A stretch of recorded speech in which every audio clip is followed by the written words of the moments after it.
So if it's don't expect a Quran. If you find a Quran, say 500 years old, or somebody they got a different prescription. The prescription is CN. Yes. And The, I see also, based upon our growth and knowledge of ourselves and the world that supports us, mhm. our understanding changes. That's right. That's right. That's right. That's exactly the point we're making. Exactly. Because what happens is that human beings know a lot more now than they did 14 Yes, years ago. yes, They even have had looked at the whole process of say digestion. They looked at all that to see, well, look, they now in the scientific community, they even recommend a certain amount we call intermittent fasting. But that's not yes. the fast of Ramadan. No, Fast of Ramadan has certain specific conditions, all right? And yes, the benefit that you get is based on you understanding the levels of which, because like a person who just last month became a Muslim, he's required to fast, right? Because he's a Muslim yes. now. But that person cannot, maybe he or she may have problems maintaining that. But That's right. their intent may have been to fast the whole month. They're all excited, but they would get into the, so they begin to realize it's a little more to it than just not eating. They may miss a day, so they lose credit for their whole fast. No, so you got to. That's when you get into all of the technical aspects of it. Make sure that you don't overburden yourself, right? That you don't overburden yourself trying to do more than what's required. I've known people they start out they fast one day and they feel, oh, it's easy. I'm a fast. I'm a fast the next day too. I'm not they make up their own schedule for fasting. Yeah, No, you can't do that. yeah. And Fasting we have is to remind one another of that, yeah, that it's a discipline. that discipline that's there. See, the hint is this particular word, la'ala. If you Say see, again? la'ala is the hint there. Because you see this word throughout the Quran, it deals with possibilities, Okay. right? It doesn't deal with absolutes. We got to keep that in mind. So if I fast, I come out, well, I mean, I can't just do this. No. There are conditions by which you fasting, and the discipline gives you the ability to stick with the obligations. We're seeing a subtlety in this language. It's very, Oh yeah, very, The chronic Arabic especially. It's very, like I say again, we can talk all day on the word la'ala. If you look at the different ayahs that you ask to do something, but it's not absolute. Remember, the yes. Quran does not come with you like this, even though people, I bring this up for this reason. The Quran doesn't come with you with a lot of absolute because people form unrealistic judgments when you deal with absolutes. Yes. Because what happens is that both the newcomer and the one who's been around for a while uh, put on themselves obligation that God doesn't make it an absolute that you can, even say the fasting. He says those who are present at their home. Some people, oh no, I'm a fast anyway because I think I can make it through the day. I remember I was with a group and we was traveling and we was break the fast. Some of the ones who were new, nah, but no. Allah said when you're at home you do it. See, it's more of discipline and obedience than it is just, you not eating. You know, so that's what we will come away with because the more you discipline, the higher your level of discipline, the more enlightened you become about your whole development as a human being. And I'm seeing, and I don't want to get off the subject or go too far afoot. Mm-hmm. Uh, the idea in this world that we've heard for years now, unconditional love, where the way Allah has set up us, as well as what we operate from in this Mother Nature, there are conditions to everything. Oh yeah, see, but what you got to keep in mind on that. Let's address that. They need to be addressed because in any of the rituals, you got to understand the conditions, and also understand that you got to understand the subtleties and influence of the enemy of the human being, which is Satan. See, that sounds good, don't it? Unconditional love. Oh yeah, very That, attractive. also it becomes big excuse making. Ah, Because yes. God can love me anyway. So whether I eat this piece of chicken or whatever, I'm breaking this fast. God loves me anyway. No. Allah tells you, I think there are like 10 classes of people whom Allah loves, and there are 10 classes that He don't love. Oh, It's please not share. unconditional. Please It's not, share. all right?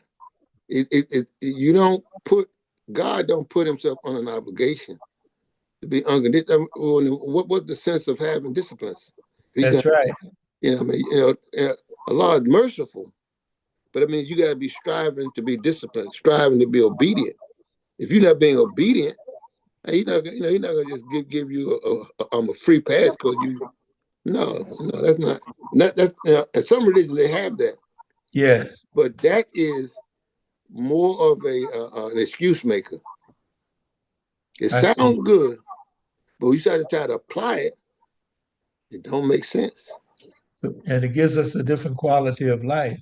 Oh yeah, because the life that's undisciplined, I don't care in whatever it is not as successful as the life that understand. There got to be boundaries, Yes. right? It got to be boundaries, all right? Because what has happened, it's kind of off the subject, but it's on the subject anyway.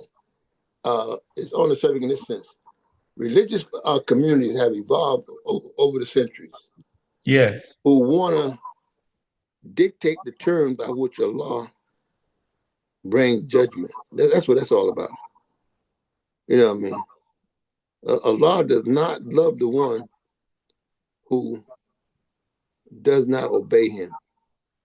God is not, you know, but in some scriptures, they've given the impression that, oh, you can make a mistake. God gives all sin. You If that's cover. the case, well, You cover. then why have any rules? You be forgiven Yes. anyway. All right. So Yeah. but fasting a lot. That's why in the sense of fasting, Allah says, of all the deeds of the sons of Adam, fasting is for him Yes. because this is the discipline that requires the individual to make a daily commitment and intention to follow the disciplines of abstaining from from eating in the daylight, having lawful relationship with your spouse. So these are conditions, right? And those who do them get the reward for the discipline. Yeah. I'm not gonna be punished anyways. Let them eat this. No, that when you have that type of attitude, that's not what God. See, the fasting doesn't help Allah; it helps you, Yeah. right? And how does it help you? You learn how to control. Yes. Remember now, the goal of fasting is what? To learn taqwa. Yes. Okay, but what is taqwa? According to Quran, the human soul has two conditions that must be developed. One is taqwa, which is the tendency to want to be cautious, to be mindful. The other one is fujur. Fujur is the tendency to want to go out and explore and look at things. Now, in some of the scholarly writings, fujur, which is similar to the word fajr, you get Yes. fajr, right? Right, but fajr is not light. Fajr is the coming of light, Okay. right? It's not light. Go look next. If you look at the time that's prescribed for fajr, you see that it's the time that that things we were talking about a couple of days ago how That's right. Just the other day. you look at something that's in the shadows, you may think it's one thing, but when the light fully comes up, it's oh man, I thought that was. I mean, I Yeah. remember as a child. We all had this experience. You can be laying in your bed at night, in the morning, just before Fajr, and somebody have left a coat hanging on the door. Oh man, yeah, right? And you think that's a person. yeah, yeah, So you laying in bed all night long, afraid to move because this person's in your room. yeah. You had it happen? Yes, sir. See, so now that's fetching. But once the light comes on, oh man, that was my coat. That's I could know your cousin's coat, your brother's coat. Yeah, And you yeah, mad at them for leaving that coat there that scared you. That's fetching. yeah. All right. I I was reading a book on how children succeed Mm-hmm. by this author Tuff. He's Mm-hmm. a journalist, Mm-hmm. and the first time I heard this idea of executive control or an Mm-hmm. executive, uh, but it has to do with discipline. That's right. You can't learn how to read unless you discipline. That's right. You If can't walk. You can't walk that unless discipline. you discipline. You That's right. know, Well, see, praise be to Allah. that's one of the meanings, the definition of taqwa. Yes, sir. All right. Taqwa is about learning the disciplines. In fact, the greatest discipline you can have is the discipline of the mind. Yes, See, and yes, the discipline you want to have is to control your starting with your biological functions, right? Or your biological appetites, right? Now you see the connection. Since Siam deals with we say fasting, but Siam comes with controlling a horse. yes. Horses are considered in scriptural language. Appetites are drives. I follow. All right, and what you're trying to learn. If you're thinking about how a horse is tamed, Yes, if you took a horse out of the wild, they put what you call a bit on it, put a thing in their mouth yes. so that you can control it. Well, think about it. When you eat, you got to be able to control what. When you fast, sometimes you got to be able to control what. Of your appetite, Which one? The mouth. the mouth. Yeah, Yeah, not the put first anything in one, your right? mouth. First, whether or not if you got control over your eating drives, every time you get an urge to eat, you can control that. Then you can extend it. What we call your biological urges. But when we also look to, like what you mentioned initially, Mm. uh, the idea, the the mind, the intellect controls the Yeah, function. but initially, you don't think about that as a child. You mentioned I use the term biological urges, Yes, right? So a baby don't have that. So for instance, baby got to go to the bathroom. It goes. yeah, It doesn't hold it back. It does. It goes on itself, and then it wants you to clean it up. yeah, But if you learn as you teach it discipline, it learns that every time you got the urge to go to the bathroom, you can't just don't go to the bathroom. You gotta hold until you get to a bathroom. yes, That's why if you look at how life works. In the beginning, you gotta have that discipline real strong, and in the end, because as you get older, you lose that discipline. yes. Right? And so you got to reestablish discipline. You know, as an adult, the older you are, the I older follow. you got to reestablish that discipline. All right. Hmm. Now, Yes, even though your mind, and as you get older, know that you're supposed to control it, you don't always have that control. yeah, I mean, I know many people as they got older, and they, especially men, especially because of our anatomy. I show you the science of the Quran. Because of our anatomy, certain times if you're not careful, we call it leaking. Or you leak on yourself because the body is releasing a urine, even though you know you should control it.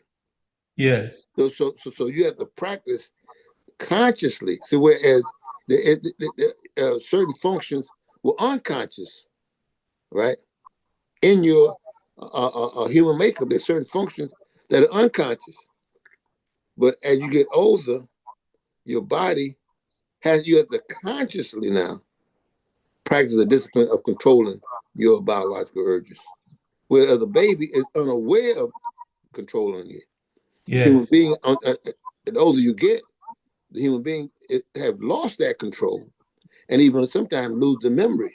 That's why. That's right. That's why when a person gets like Alzheimer's or dementia, they Mention, yeah. one of the signs that they lose memory of how to control their urges. You know what I Yeah. mean? And that's a sign that this person is getting so old now that even his mental discipline is slipping away. Yeah. See, Uh, all that's right in that concept of say CM. That's why, for example, older people as get to a certain age, you're not required to fast. All right, you're not required to fast. Why not? Because it's hard for you to control your biological urges. yeah. Think Now about it. that's not mentioned. You don't hear that mentioned much. Well, what I'm saying, no, but that's why I said you got to know the meaning of the word. Know the meaning and the concept behind it, then apply it to the whole life. That's why I said if you're sick, all right, Right. and you losing discipline, that's a sign that your body is breaking down. Yes. Certain systems are shutting down, and one of the first systems that begin to shut down is your system of say of excretion. Yes. Yes, all that's there, but but you got to study deeper to see all these sciences wrapped within the concept of fasting. I follow. Right? Yes. It's like the older people, the older you are, the burden of not eating and controlling your biological urges are relieved. I remember watching the discipline of my grandmother, my mother's mother, Mm-hmm. and she would get up around Fajr time. Mm-hmm. I don't know if she ate but just one meal a day, you know. Mm-hmm. And I found in looking at other older people, Mm-hmm. eating all through the day was not their habit, you know, Oh many no, of their no. Well, habits. see, the older you get, your body, uh, how can I put it? You find the older you get, your body requires more rest Mm. than requires you eating. I find that to be true. Yeah, yeah. Oh yeah. She take a lot of naps. Power naps. Yeah, and she feels better when you take it too. I said, but see, these are the things I say again. You want to study. Remember, let's go back. I'm sorry, I may have skipped something on. Okay. It says, "Yeah, ayyuhalladhina amanu kutiba has been obviously CM has been kutiba. Kutiba means to prescribe something. Mm. All right. So now this is a prescription, and prescriptions are what's given. If you think about it, and it's medication, Yes, right? that's So right. maybe I went off on that because see, the older you get, the more the prescription is needed. I follow. See what I'm saying? So so that's what I Yes. missed that part. I'm sorry because if you don't know what it means to be, and then the question becomes, who wrote the prescription? Allah. Yeah. See, Allah Yeah. wrote because He knows the capacity of the human body, the human mind, and the human soul. Yeah. I'm thinking often now about where Prophet Abraham says, the one who knows me, or the one who The one originated me. okay, exactly. Well, Yeah. the one who who originated me shall guide me. Yes. Mhm. That's why I say once we take these instructions from the Quran, you got to look at deep. You got to look at deep at them and just we have to fast. No, Allah prescribes this for a certain condition. And that condition is that you may learn this taqwa. Well, you got to connect the taqwa back to what Allah says about taqwa is a property in the soul, right? Yeah. But Yes. as you get older, your control is diminished. Mm. So what happened is that the people who, as they got older, begin to realize that that what Allah says is true. If you're sick or on a journey, one of the worst things. I mean, you can see a person got to use the restroom and he don't know where it is. Yeah. And he's running around. But see, I use that example because it says when you're at home, Uh-huh. Yeah, you know where the restroom is. That's right. See, but you out in the public, you don't know where the restroom is. You know, Yeah. you're on All. a journey. You're on a journey, and you come to a place that's not familiar. So fasting is prescribed for you, but even that's under conditions. Yeah. All of this is just really making a lot of sense. You know, it's very logical. Well, I'm saying that's the beauty of the Quran. See, it's all there. It's not. I like to refer to what's in the Quran as spiritual rationale. It's Yeah. spiritual, yes, but it's also rational. Yes. And this was the beauty of Prophet. You mentioned Ibrahim. He didn't only. He said, "Yeah, I believe, but just show me how you raise the dead." See that he was following what we call spiritual. It wasn't what God said do it, but when you look into what Allah asked you to do, you see all these sciences there. That's why spiritual rationale is that it is spiritual, but it has a rational base, and that's the beauty of Al Islam. But we're not asked to do anything that doesn't make sense. And that's a part of the what we're told to not be blind followers. Exactly. Not be and to think. You mentioned Yes. about thinking. Yes. The think. I mean, God said think, but thinking benefits the thinker, Yes. and that has been the great advantage that we have. I say again, everybody can do the ritual, but they don't get the benefit. You get the benefit when you think about what is in the ritual for you to learn. We've been under a very special type of leadership. Absolutely. It's spiritually rational, Yeah. uh, common sense, even, Mm-hmm, but mm-hmm. more than just common sense, inspired common sense, in Yeah. my opinion. Spiritual rationale. Spiritual Yes, rationale. yes. That's right. Yeah, Spirit, I'm beginning looking at all of these challenges that we have before us. I'm beginning to appreciate it more and more, you know. maybe to Allah. Well, I tell you this, and well, let's go a step further then. Yes, sir. These things, in the day and time that we're in, I'll give you an example. I'm taking to account, not an extreme, but something that just kind of shot to your Okay, mind. okay. I'm gonna use something that's big in the news, right? And you see some of the wealthiest and most powerful individuals can't control their biological functions. This is this thing we would say the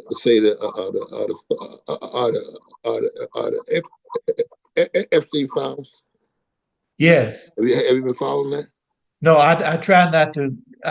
I've got bits and pieces, Okay, but I, but let me tell you. Don't worry about that. I'm going to tell you yes, something. sir. Anytime, see, this problem is not just a local problem. It's not even a national problem. It's a global problem. But historically, rich people, powerful people, who have people under their control, lose control of themselves.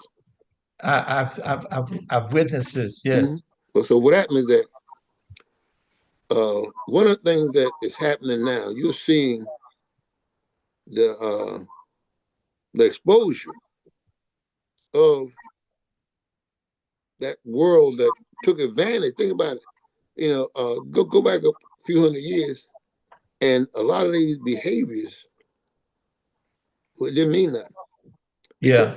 a rich and powerful person who owned slaves could do that to them, and nobody would say anything because that's their property. All right. So Yeah. so so so that, okay, nobody said nothing, but that behavior is still there. Now, as we Yes. move into modern times, now it's exposed because they're doing it now to themselves. And only that, I'm sure if you go online, you see a lot of missing persons. You never find out what happened to them. Yeah.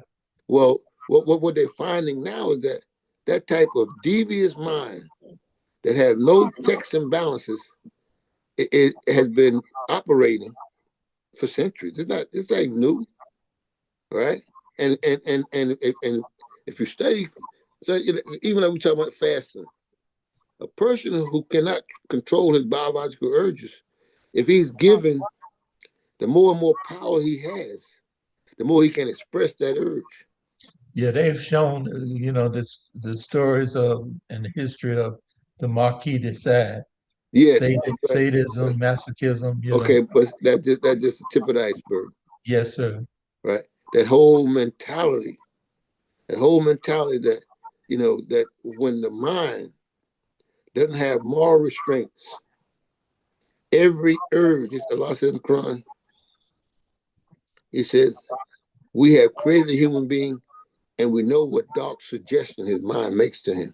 Yes, I remember that. You remember reading that? Yes, Well, sir. well, that's for everybody. But people Yeah. who know how to fast, I'm tying all this in. They know how to restrain all these dark urges. Yes, sir. See, if you don't discipline your horses, they'll run wild on you. Yeah, I remember the first time I heard about bestiality behavior was in the military. And that's right. And people who I say again, when you don't have control over your biological urges, any dark thought that comes to your mind is expressed. Now imagine someone who has power, who has wealth and can do these things, and there are no consequences. I understand. All right. So go back to fasting.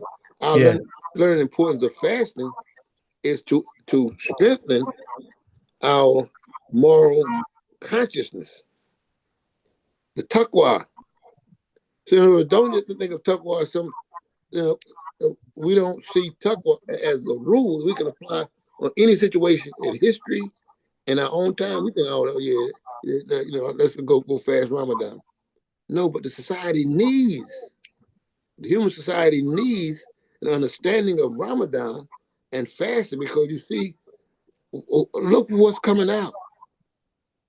This is a a lot of sickness needs to be healed. That's right. And praise be to Allah, the Muslims have the ability, if we will apply it, to help people get well. Because what happens, these types of behaviors are supported by certain structures in society. I remember one time when, as a young man growing up in New York, you couldn't find a lot of, say, homosexuality, Yes. right? But then all of a sudden, they made it popular, made it all right. So now homosexuality is a given. It's not, and people don't even stop to think that here's the behavior that is being promoted, which says the person don't know the function of his mouth and his anus. Yeah. And And it's, they, it doesn't even register on people's mind. That's the there's a first thing. bullying. There's a bullying going on too, where it was they were quietly practicing this behavior, confused behavior. Now they want to press and bully folks to demand its establishment in the society. That's right. But that's because they don't have the moral clarity. Yes. That's why I said the Muslims Thank you. must speak up. I mean, not to impose our lifestyle on anybody else either, No, but, no. but but just to demonstrate to the world that some of us have moral clarity and we follow what God prescribed because He does not make mistakes, and it is assigning gender roles. That's God don't do Yeah, that. yes. Human society does, It's and long as informed. It's an informed opinion or an absolutely informed expression. expression. Yeah, I'm saying because everybody may know about it, but that don't mean you got to be involved in that. Yes. So some people la'allakum tattaqun, that perhaps you may what learn. Learn I mean everybody learning. Taqwa. They learn the taqwa, the tattaqun, learn taqwa. But that's Can all. we include, we're saying moral and ethical behavior? All that goes all together. It all Okay. comes under the same heading. Yes. I mean, if you don't have moral behavior, it's hard to have ethical. Ethical means how you. Moral is knowing right and wrong. The ethics is how whether or not you apply it in how you in your lifestyle. Yes. Hmm. Thank you for that. That's why a lot of times take it one step further. That's why some people don't understand why Islam does not approve of certain behaviors, even though people say I'm Muslim. Well, you got your morals confused Yes. because your ethical behavior is not supported in what you're doing. And Yeah, I've remember, seen Muslims propagate things that Allah has not spoken to, and I saw it in terms of God's mercy in allowing us to come to the proper conclusion, even though we don't know, even though He has not spoken directly to the well, I'm issue. saying, well, he has and he hasn't. Listen, Okay, everything is not in the Quran per se. A lot of it is in human nature. thank you. See, and you got to understand what is. I say again, what every human being has tendencies. You're given a certain you give go back, we're talking about rituals. You're given rituals to help you to strengthen. If you do these rituals the right way, it strengthen your will. If you do them the wrong way, and you use it to justify a weak behavior, then then you don't get the benefit. Mm. The things we do, whether it be salat, fat prayer, or fasting, all these things help to strengthen our resolve, so we can have moral clarity and proper ethical behavior. Because the human being, remember now, you can rationalize anything, right? But the key is, Yeah, does it fit into the behavior tendency that God wants you to have? right. I mean, he doesn't say it. You know from your human nature whether or not what you're doing is approved by God. Now you can convince me, convince yourself, but you think that God approved of that? God approved of that? Okay. No. All right. My thing is when people tell me all that, I just ask, okay, you think they're good? Because we all got to answer for our behavior. You don't have to answer to me, right? I don't try to put myself. You tell people this: we can't put ourselves in a holier than thou position, Right. all right? But we can say that we are trying to be obedient to who? Not you're not trying to be obedient to me. To You're trying Allah. to Allah, exactly. So it goes back. Fasting is for who? Allah. There you go. So Yeah. my point though, you got to be able to take what is said and apply it to all circumstances. So see whether or not it fits the overall discipline of what CM or fasting is all about. Yes. This has been so instructive, Imam Alhamdulillah. Abdullah Lane. Well, the key. Let's say again, we all so we can spend this night going over the rituals. But actually, again, most people know, don't eat anything during the daylight hours. And all that. You know that. But the question is, how do you apply that to society today? Because see, the world needs the clarity. It needs moral clarity, brother, more than anything else. Yes. All right. And Prophet Muhammad represents that to us That's right. as a model of that. That's right. And you mentioned ethics. See, Yeah, ethics is how you behave after having moral clarity. But I but see. the moral clarity comes if you looking at things and not rationalizing your behavior. Hmm. Yes. And there's quite a bit of that. And Yes. I was just looking at this idea of cognitive dissonance, where you've developed a body of knowledge. You have a certain knowledge frame, hmm and you don't allow anything to come into that to upset or disturb that framework. It's like fixed thinking, fixed mindset. Right. You won't allow anything. You're stuck at a certain point, But and it's like the saying, you can't teach a person that thinks they already know. that's right. That's right. Well, I'm saying that's a big part of the world today. Yes, See, because if we as Muslims don't bring the moral clarity, people think that what they have is sufficient. yes, I mean, and I think that and too often people like to project. That's why I said go back to the statement you mentioned about uh, uh, uh, unconditional love. See, when you start off on that premise, There's nothing that you can do that's wrong. Right. So there is no moral clarity when everything I do is okay. Yeah. See, Yeah. and if anybody challenge that, they the one that's wrong. See, this society got us so mixed up, man, that we think that to be involved in wrong is okay, but to try to correct the wrong, you wrong. Yeah. And I see because of this environment that we're in, Mm-hmm. we should give, and this is my opinion, we should give more attention to our framework, architectural, moral, not, I should say social framework, Mm-hmm. because we've been given a guidance to elevate our thinking Yes, but see, but in and order for give that us to work, though, moral clarity. in order for that to work, though, you first you got to be willing to dissect and disassemble what we already have and rebuild, because a lot of what we have been conditioned with has flaws in it. Yes. You know, and especially if we are, I'm talking about the Muslims we're talking about now.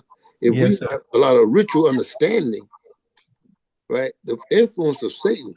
That's why I say, you know, in this Ramadan is a good time. We have to really, really, really, really make an effort to study the Quran. We have to do a deeper dive than on the surface, because the weapon that God gives us to make those corrections is the Quran. Yes. But you know, if you try to finish the Quran and say the 30 days, sometimes you're reading it, you're tired, you're just glossing through the pages. No, you know, where you get that that you must read it in 30 days.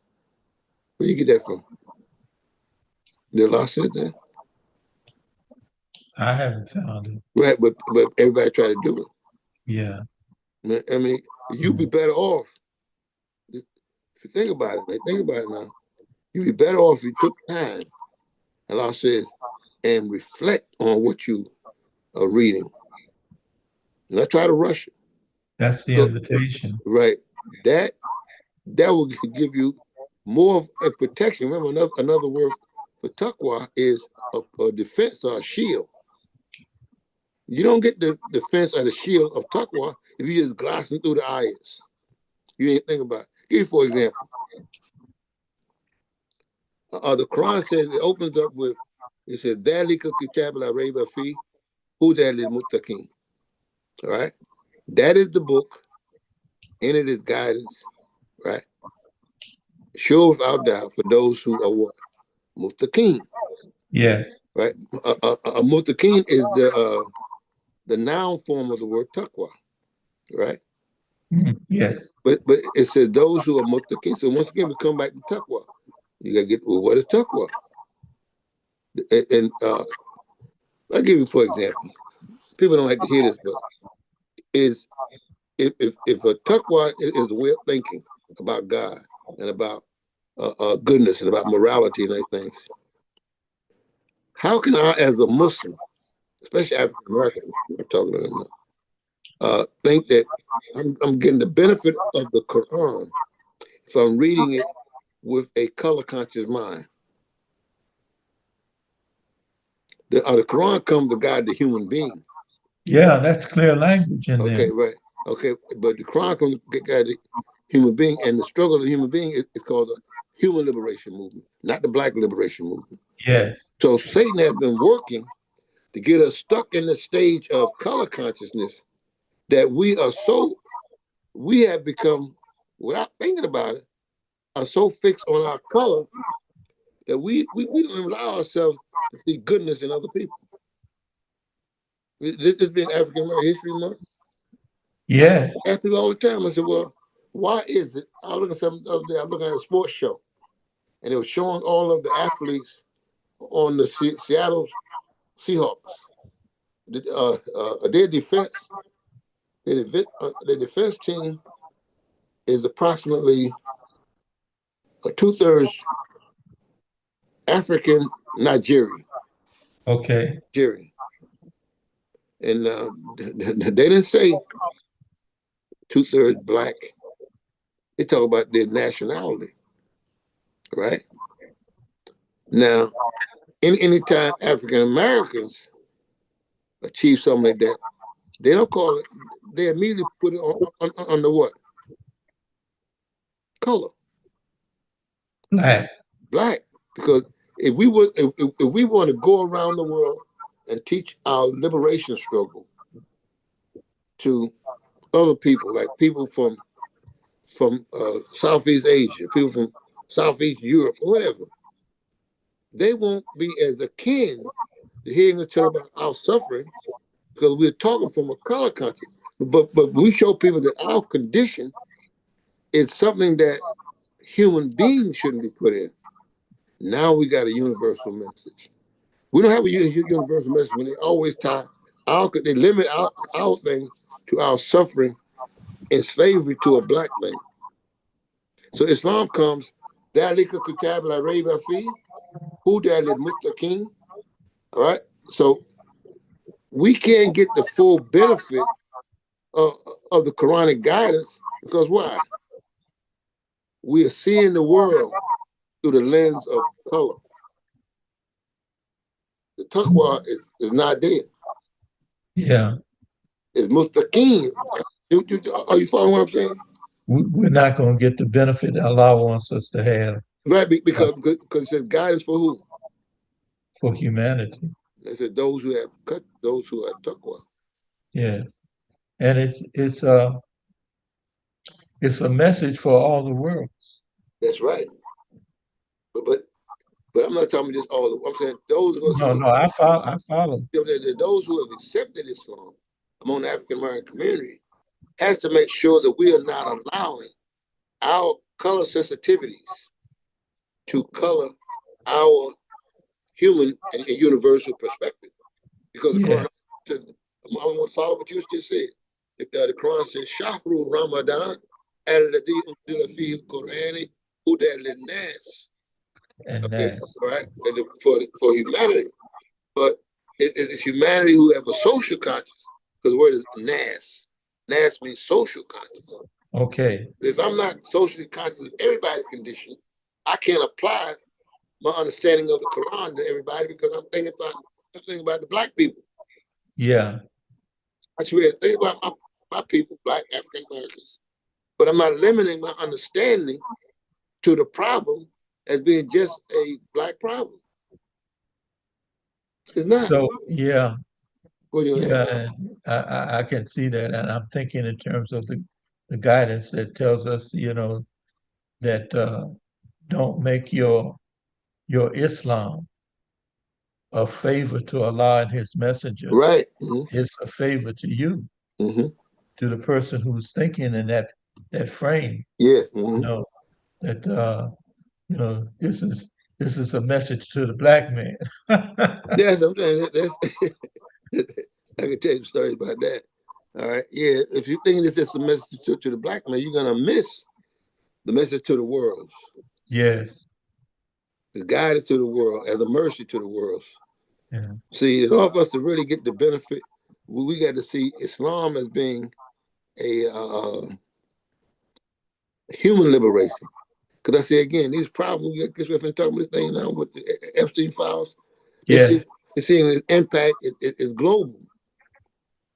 Yeah. I did a program Mm, with a brother that deals with family, giving help to families, to mm, stabilize families. mm, And because he's in contact with many different agencies, mm, because of his business, mm, he was sharing with me how predators, sexual predators, arrive at disaster points yeah, to, before the help gets there. mm, The predators are there yeah, because of the confusion that's going on. They use that confusion to snatch up young bodies, vulnerable, yeah, Yeah. And also, I got a big response when he shared that in Atlanta, there were two young girls of the Muslim school in Atlanta mm, that had been snatched up. And after a year or so, they were able to escape. mm, Now that struck because, oh, one of our children. But the message is that this is going on for all children, And you're and right, that all over this, right? Yeah, very good. we have to have a feel, a There'll be a sensitivity, concern for the whole human family. the whole human family. Well, I say again is that see, Allah is blessing us to grow in those dimensions. Yes. There was a time when we were insensitive to that, more Well, so. I saw it as a reaction. A I'm saying, reaction. but it was a time we were insensitive to it, but that don't happen to us. We're in denial. Yes. What you call it, Yes. dissident, cognizant. We'll come up with we had this box around our perception. We couldn't see the reality. Yes, sir. And I think that as we grow in our understanding of what it is to be Muslim according to the Quran, Yes. we'll be concerned about anybody who's in suffering. But that's like That's right. we're coming, we come a long ways. I tell you, but I remember a time, man, when we had no sympathy for nobody unless it was one of our own in our own little tribe. Yes. Yeah, I Yes. remember. But Yeah. Allah speaks about, how he expanded the heart of the prophet, Mm-hmm. or the prophet's heart was, well, I'm not sure about that language, but It was the I press, know the sudur, yeah. Mm-hmm. I know the message is designed to expand not only our sensitivities, but our thinking. Yes, right. Yeah. Well, that's why I say, but it begins with us, I say again, looking into the rituals Mhm. more. Yes. The This more is we a look into them, we see more. this is an important message to help us to grow.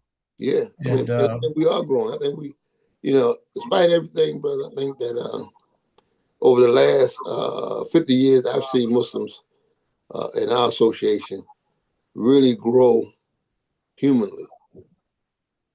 Because up before this time, man, we were, I was telling some brothers, man, I mean, we wouldn't even, I've been in situations where you had brothers who we had an iftar, and they would greet certain people. They wouldn't greet everybody that was there. mm, I mean, so it took us a while, but we were getting there. yeah, Remember and that? I find that a certain amount of discipline is necessary, but I'm finding that because we are on the YouTube live streaming, Mm-hmm.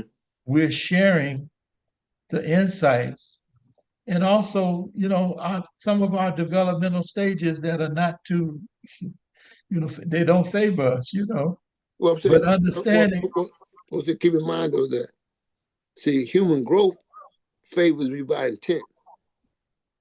I mean, that's important. Yes, yes, our intent. Remember, I was dealing this with, on the program Study Out Islam. See, remember now, we started at uh, a situation that nobody else had. We didn't even know who we are. So even when we became Muslims, let me share this with you. As a young man living in Harlem, I can remember my first encounter with Islam was really the Nation of Islam, mm, and it was I can tell you. Sometimes I get sad when I think about it. I can remember February 21st, mm, 1965. I remember that day. It was a Sunday, and I was a teenager. And unlike here in where I live here now in Philadelphia, the Muslims would do a lot of fishing, dawah on the street corners. And I remember, Minister Malcolm, may Allah be pleased and grant in paradise.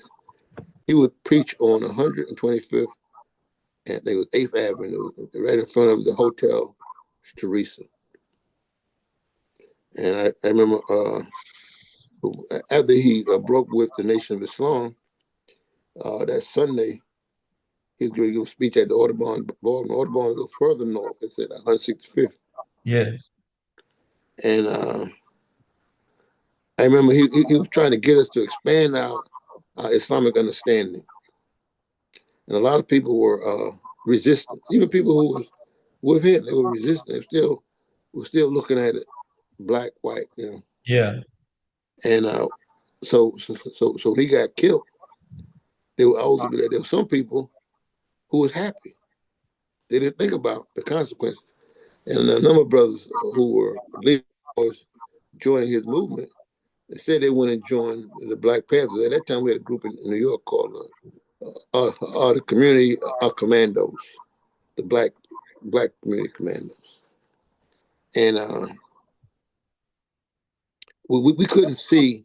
It took us a while. It took years, in fact, to see that in order to be an effective liberation movement, you got to expand your definition of who or what you're trying to liberate, right? Because here we are now, 60 some years later, and people are still hung up. They're still hung up, and that's why getting people who say they're Muslim, I don't care whether they African American, Southeast Asian, whatever. If you say you're Muslim, we should hold your behavior to the standards in the Quran. So in order for me to do that, though, I got to know the Quran, because people will come and try to give you a fast one and call it the Quran. Yeah, I'm starting to frame the programs that I participate in with that insight, because weaker expressions of Islam and the identification, from those that are in opposition to Al-Islam, they want to,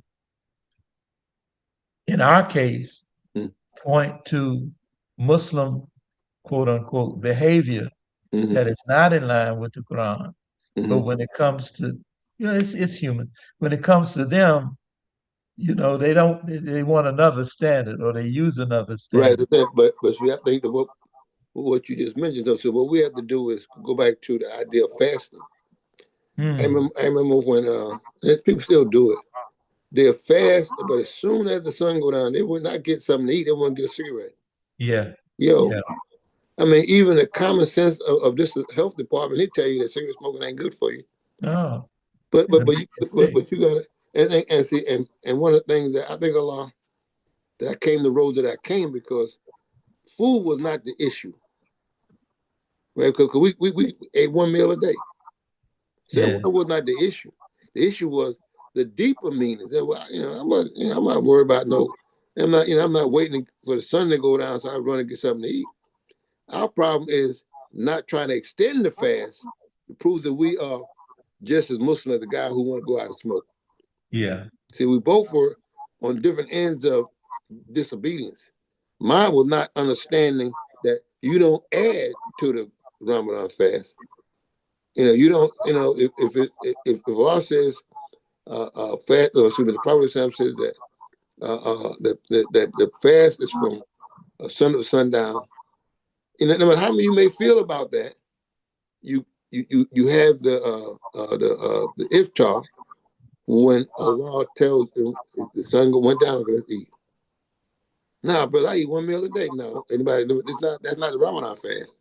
And you don't break it with potato chips. No, I'm saying, But I'm just following that logic. no, I mean, you try to have something, you can have something that's nutritious. You can have an apple, you can have an orange. You don't necessarily have dates. But the key is you don't extend it. That's what the problem is. Even if you did break it with chips, you broke it, right? But the behavior that I'm dealing with is when people want to, in order to prove that you now the true Muslim, you're gonna not eat for the whole, I'm gonna eat later on today, man. No, when the sun goes down, you take something, drink some water or something, right? Yes. So Yeah. so having lived in both worlds, I've lived among Muslims where that thing as soon as the sun go down, go get something to eat. I've lived with Muslims, especially when I was overseas. They used to have a big feast. They had Yeah. feast at night. Man, what y'all doing? I'm gonna follow what the message of God says. Yeah. And that's And in some places, for convenience, they're not working during the day. yeah, brother. Look, hey, that's pretty common in the Middle East. Yes, sir. Very common. In fact, last year, my daughter, she went to represent us at a conference in Mecca, all these ulama, and they had the big feast at night. You know, Yes. right there in the Kaaba, right there in the Haram, not Kaaba, in the Haram. And then she showed me one day. She sent me a picture of what they had for iftar. I said, "Yeah." I said, "These guys, they have their own issue that they got to deal with. Yes. It ain't not eating. Yes. You know what I mean? It's like, you No know, problem. and there's other ways of fasting too. You just figure while you having a big meal, the people right across the street, not street, but the Red Sea, who like in Sudan, they ain't eating nothing. Yeah. So here's a nation. One nation is in abundance. The other nation is in want and privation. Yes. So so I said, remember that this is the community that's worldwide, over 2 billion. And you're going to see behaviors that, in many cases, contradict what you know as what's established. Why I said clarity is so important. So important. I told my daughter. I said, you've been born for the mission. You got to know what to do, and not depend on other people. I don't care if they are supposed to be scholars, but they're still human beings. Mm. All right, Yes. you got, I'm telling you, you'd be surprised. Know your religion. That's what I'm saying. And those five critical pillars, know them in depth. Don't just have a surface knowledge. Study what it means to fast Ramadan. Ramadan in particular, because everybody who haven't been doing their behavior, their Islamic life, try to do it during the Ramadan. They big everybody they come out of the woodwork. But Yes. and sometimes if you use other people as your model, they'll lead you astray. Find Right. support for it in the Quran and in the authentic sayings about Prophet. Yeah. So that's what informs us. Just be informed. Be Yes. informed by those things. You'll be all right. Because people Praise will, be to Allah. some people, God forbid, I've seen this happen. People will be caught in the wrong and try to convince you that it's okay. They caught Yeah. you, man. You try to convince me that it's okay to smoke or okay to do this, do that. No, bro, that's not the religion. Well, Imam Muhammad Abdul Alim, Mm. you know marijuana is from the earth, you know. Oh yeah, I've heard that. I've heard that. I've heard that. But that's usually here in America. That's the American rationales. Yes, sir. Yeah, man, look. And what's happening now? A lot of young people who don't know the religion that well and who think that people know it from other places, know it better than we do. They get caught up in that logic. Yes, sir. Mm-hmm. Yeah, so these programs are important for the Absolutely. Zoom audience as well as the YouTube audience, you know. Brother, look, any way people can learn, they can make what you call it an informed decision. Because our duty just to make the message clear. You can't make them do anything at all. That's right. Make That's it clear, right. and in our own heart and mind, we did our best, and Yeah. make sure that we're not living a lie. Make Yes, sure sir. whatever we say is what we do. And years ago, I began to look at, that saying, the proof is in the pudding. Mm-hmm. You know, uh, when you begin to look at those that are utilizing the Quran and the life example of Prophet Muhammad in Mm-hmm. their lives. Mm-hmm. And I think a big test is in the environment that we have today. Absolutely. Oh man, that is the test. You That have, is the test. and I see how patient Allah is with us. Brother, Allah brought us The- along the road, brother. His love for us. In fact, I've had a number of very enlightened scholars from all, the different conferences I've been at. They attest to the blessing that we have. yes, Because, like I said, someone find it impossible to practice this long in this environment. yes, And I think, and more people, believe it, I'm telling you this, more people who see how we do the religion, especially fasting, with confidence, have found more and more faith in coming to America. Yes. And not having to lose. I know a couple of brothers who used to send their children back to the country they came from, so they can do the Ramadan over there. Yes, sir. They begin to see that we could do it. They say, if y'all can do it over here and hold the standard, then we're going to do it. In fact, I I tell you, told I told some visitors to the Quran. mm, They came to the masjid after well, it wasn't business hours. They were just coming by, or they may have had a plan to come by, and I was the only one there, mm, and I was speaking to them in terms of the the guidance of God mm, and the differences in uh, religious expressions as a social challenge. mm, And I bring that up in terms of what I said about the proof is in the pudding. mm, You know, the the Constitution of the United States and the Declaration of Independence mm, are very sound published documents mm, that offer a way for improved social living. mm, But July 4th of 2026, it will be 250 years, and mm, we still have not seen the real true establishment of those insights that have been published.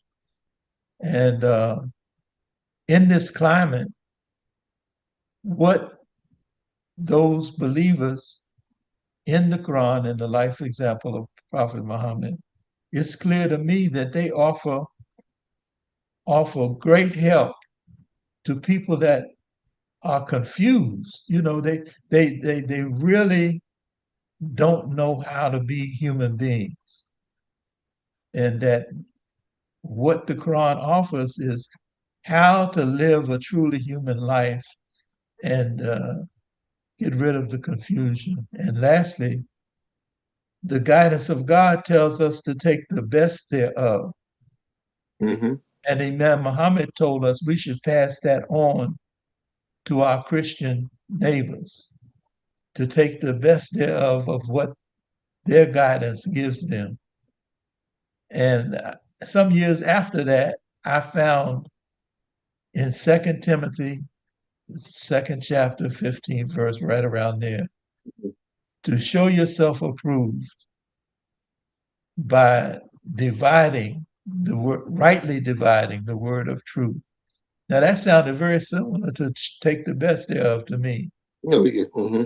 And in both situations, you need the help of the God of the Right. Creator. Well, I tell you this. Uh, in both situations, and really, let's go to step back for a minute. Step back. Okay.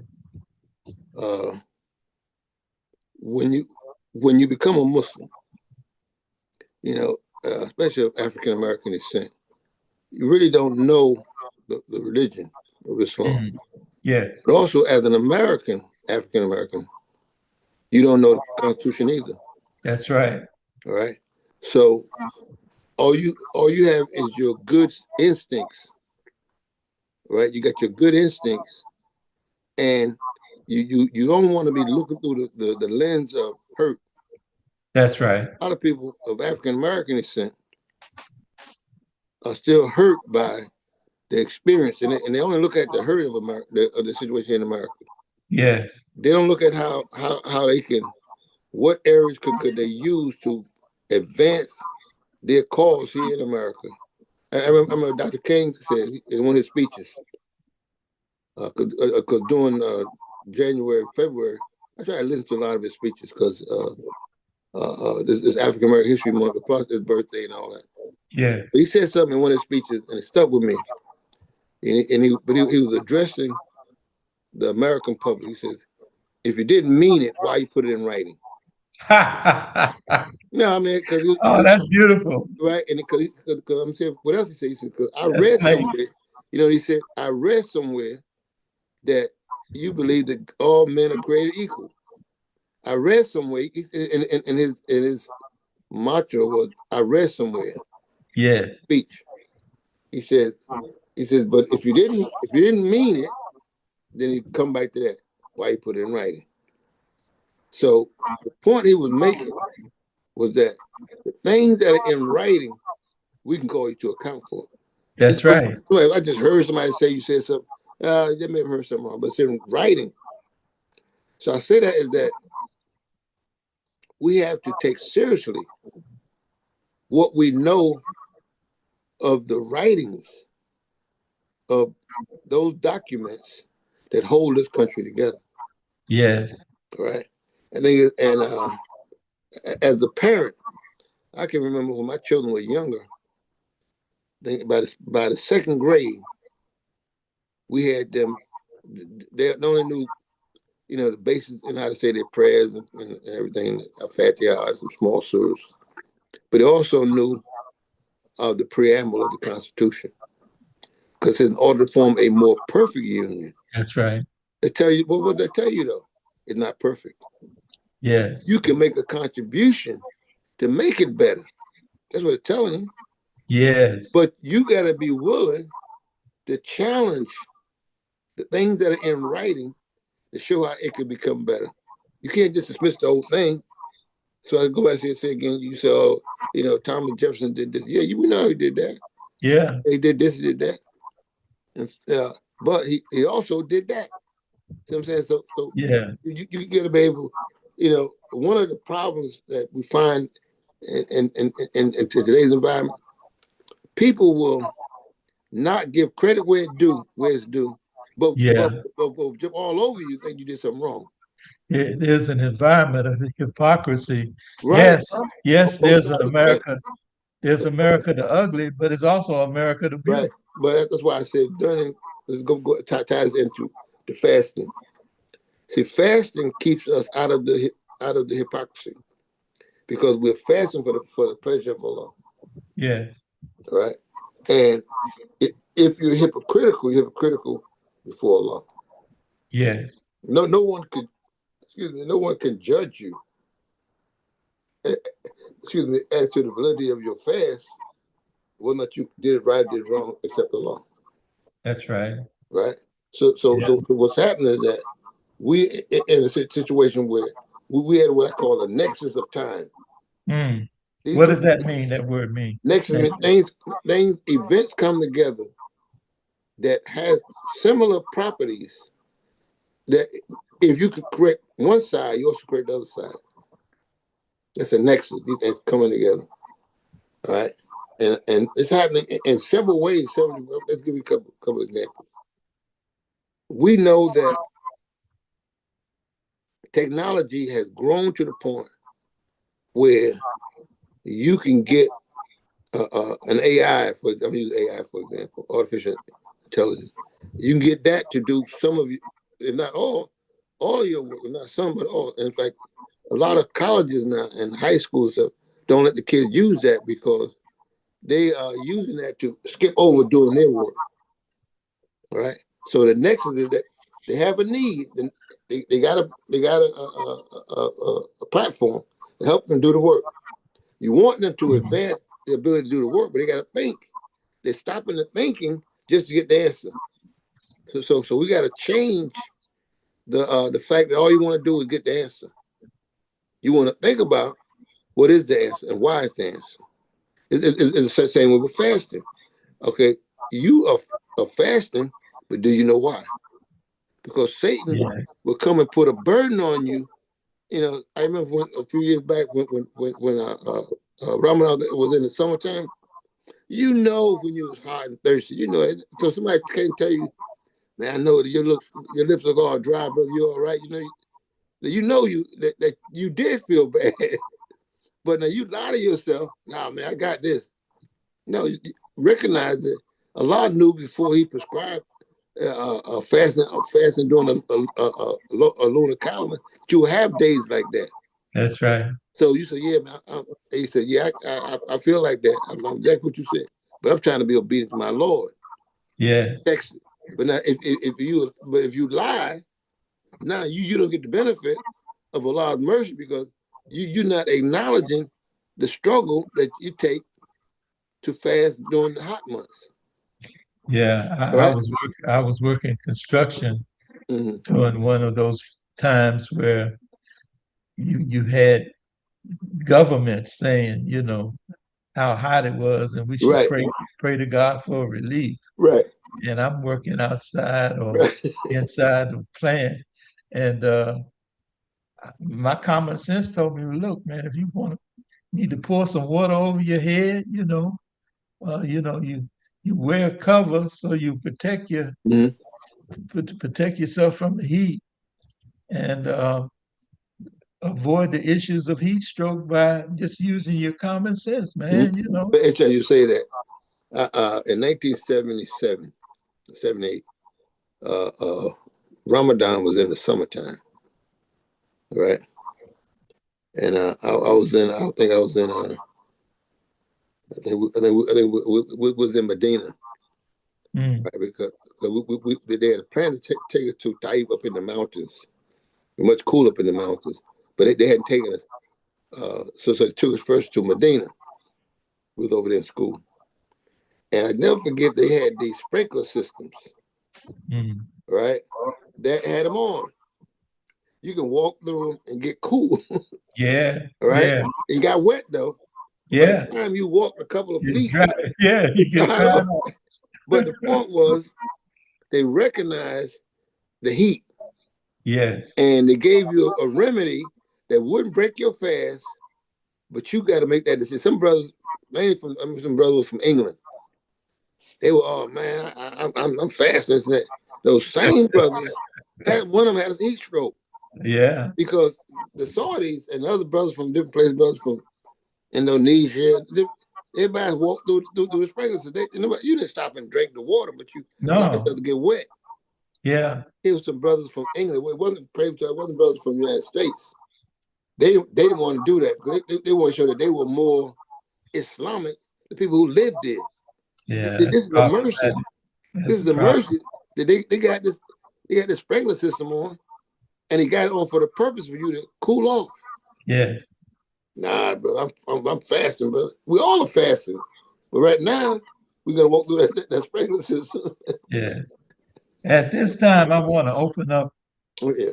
the with the participants, invite them to make offer reflections, ask questions, comments to improve upon this directional language and this directional perception that we working on in terms of the Ramadan fast. And I want to announce, I'll announce at the end as well, that I'm looking to take a break from being on air. Uh, we may have some past presentations in this spot, but I won't. I don't intend to be here physically. You know, we may have some other. I just want to concentrate more on the Ramadan, and there are activities that are going on that may limit our Zoom participation. So we will take a break and play some past past presentations. So, any questions or comments from the audience? We welcome that. And I want to say that Imam Muhammad Abdul Alim, he loves Muhammad Sharif. Welcome. Yeah, walaikum assalam. Assalamu alaikum. Brother Imams, how y'all doing? How you doing? Bless, brother, bless. Allah Akbar, Allah Akbar. Yeah, this is conversation. I didn't have too much to add. Wasn't nothing to add to what y'all were saying. Just getting ready for Ramadan Ramadan. praise was always good to hear from you, my brother. Pardon me? I said always good to hear from you, my brother. Yes. Yes, Allah Akbar. Brother Muhammad, let me share something with you in the audience. One of the things that that I found that just in doing this with y'all every week. One of the things that Allah tells us in the Quran, it was a precondition for the coming of the revelation, and it's found in chapter. It's called the tribe of Quraysh. Right. Allah says in that chapter, it says, for the agreements or for the covenants given to the Quraysh, and these covenants allow them to travel during the winter and the summer. I said, then let them worship the Lord of this house, who feeds them in when they're hungry, and who protects them when they. Now, before the Quran was revealed, this chapter, this event had already happened before the Quran was revealed. I say that by having these discussions every week, I've come very fond of you brothers, because in all my life as a Muslim, whether it's in the Nation of Islam or following or the Sunnah band, I find that brotherhood, what we call the alifat, the social bonding, has always been very important. People you get to know them, not necessarily physically, you get to know them spiritually and intellectually. And you one of the brothers I appreciate hearing from. I just want to say that.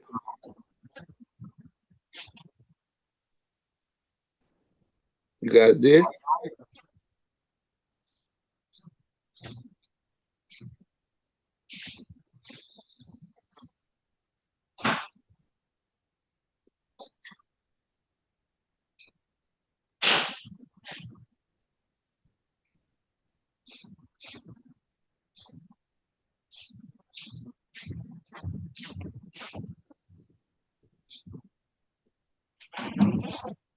I apologize. I had to step away momentarily, and I thought Muhammad was going. Muhammad, any further comments? I don't know if he's still on or not. He's muted. His phone is muted now. Oh, okay. That's what's going on. He's still there. Oh, okay. And his hand is still up. Oh yeah, right. Yeah, I forgot I had muted my phone. Okay. Okay. Lord Akbar, Lord Akbar. Yeah, brother. Man, with Duoline, it's just real. Yeah, like you say, sometimes we don't get opportunities to see each other, but the So spirit. I did think it's good. Mm-hmm. I think that one of the things that brother Michael, this is also for you. I made this observation a few years ago. As I travel around the country, especially around our community, I find that those massages that have some type of strong social bond usually tend to be more productive. Right? We call it alipha. I think it's Surah 104 or 103, excuse me, 103. 103. But Allah tells us to hold fast to the rope of Allah and be not divided. I find that too many people in our association allow themselves to become divided from the directional language. Mm-hmm. And they can't grow. You can't grow if you're divided. No. You gotta hold on to the rope of Allah.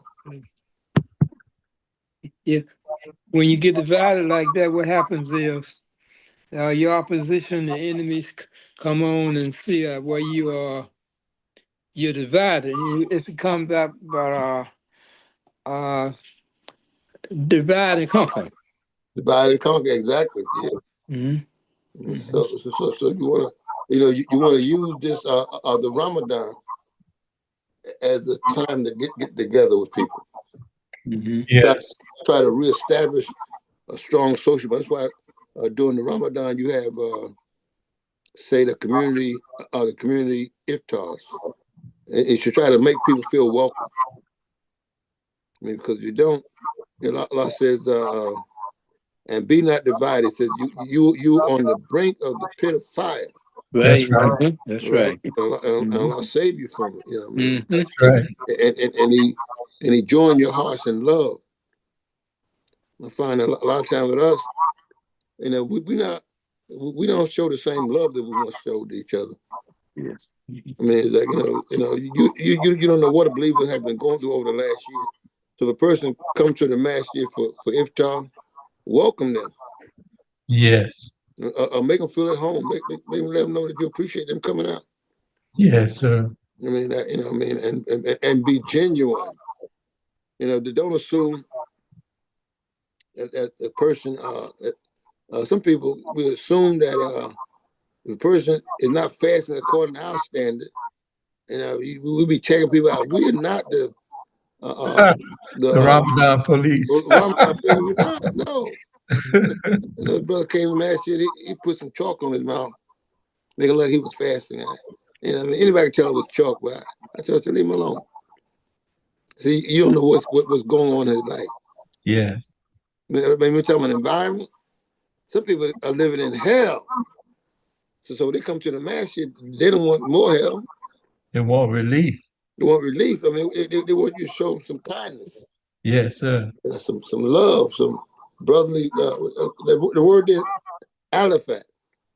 Like says he bound your heart in this alifat. Many massages I go to, man, there's no alifat. People just cold. Both the brothers and the sisters. Damn. Yeah, and they looking at you strange if you know, that's why I just move around from masjid to masjid. I just want to check things out. I said, man, people are dying. There's no warmth. Yes. There's no, how you sound like, sometimes you greet one person and don't greet the other one. Yeah, I've seen that. Yeah, come on, man.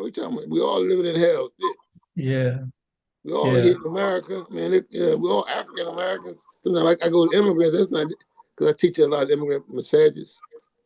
They sit in there, Imam, they all excited. Goes to African American match. Oh, that's Arlene. What you mean? I put them on the blast right away.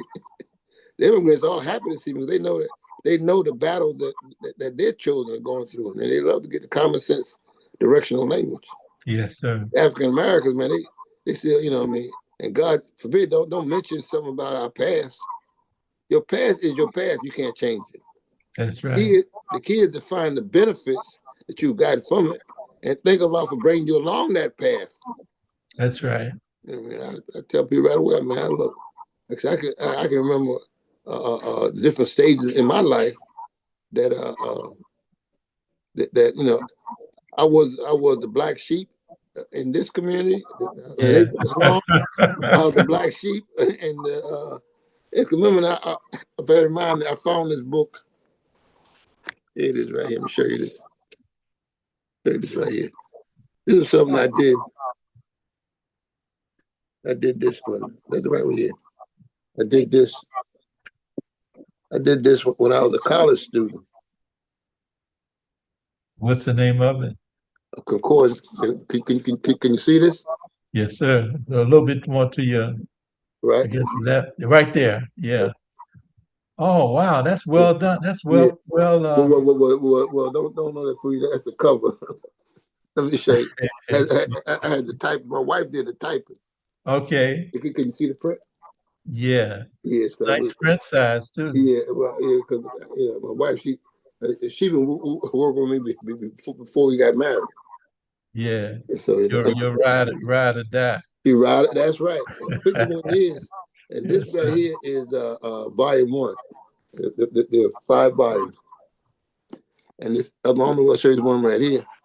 This right here is called Quranic Reflection. Can you see that one? Yes, sir. Yeah, yeah, we can see it. Yeah. See that? They're not in publication though. Yeah, well, I tell you, now that I'm retired, I'm putting together a fund to get them on Amazon. Amazon, because Amazon, what they do is if you get the e-doc, which is the electronic copy, they can print out on demand. Are you accepting investors? Well, we can talk about that. We can talk. All right, I'll call you. All right, we can talk about that. Because one thing is, this right here, this one here really was. It mainly to help believers, especially the imams, because it has different topics it can go into. You know, I don't know if you can see all that, but yeah, this was, and I got one other. Where's the other one at? This when I first started out. I did this one when I was on Hodge. And this was in '94, I think it was. A little pamphlet. And I did an analysis of a Surah Fatiha called A Excellence little of bit Wisdom. more to your left there. Left? No, it's right The here. other way. Yeah, right there. You're Right. right, right. You're right The there. excellent A little worship. pamphlet I did. Yes. The Excellence of Worship. And I went through every word. No, I know I didn't. No, that was another book. I can't find that. How I did with like Fatiha and I looked at and that's which one I went Rabbil Alameen, worlds of knowledge, systems of knowledge. Yeah. Alhamdulillah. Well, Yeah, you've been practicing investigative scholarship and methodologies for doing the dawah or the calling of people to guidance from Allah. And now that you're in retirement, you're on your own clock. You don't have the absolutely. pressure. You don't have the pressures of demands for speaking engagements necessarily or other kinds of Well, work. exactly. That's what I'm doing. That's why I enjoy doing this every Thursday. I'm loving it, man. Because I don't know whether I tell you this, but I had a whole my basement in my house was filled with books. So the master didn't have don't have they didn't have a library. Hmm. So what I did was I had must be several thousand books because I had them since the '60s, books on African American history and all that. So I gave them to the master. I told him all you do is make some shelves. Yeah. So yes, every in the history of Islam, every major city had a library. Yes, sir. I said that I had, and so I gave them to the master. I'm gonna see next time I'm by there, I'm gonna see whether or not they ever put them up on the shelf. 'Cause right now they like stacks and stacks of cases of books. Oh, wow. Yeah, because my thing is, I believe this that you got to pass on knowledge. You can't just hoard it. You got to pass on knowledge. But No, it's very important. Yeah. And there's a saying in the Quran about Mm-hmm. uh, the what's the verse dealing with? Let there arise out of you Mm-hmm. a band, and I think the word that's used is ummah, and so I found that interesting. Mm-hmm. The same word for community is also used in this group coming out of a group, Right. Mm-hmm. Yeah. and Well, in fact, it's interesting you say that because in Surah 24 called the light, Nur, yes, Allah said that again, that there's a community that's going to rise who's not going to be fearful. The other one you talking about is Surah 3, 10, I think it's 102, I think it is. Verse one, uh-huh, it says, let there, and they said ban, but that's a bad, the word, that's a bad translation. Because the I word thought there is so. ummah. It is ummah. It says, minkum ummatun, come from you a community. That's right. That's right.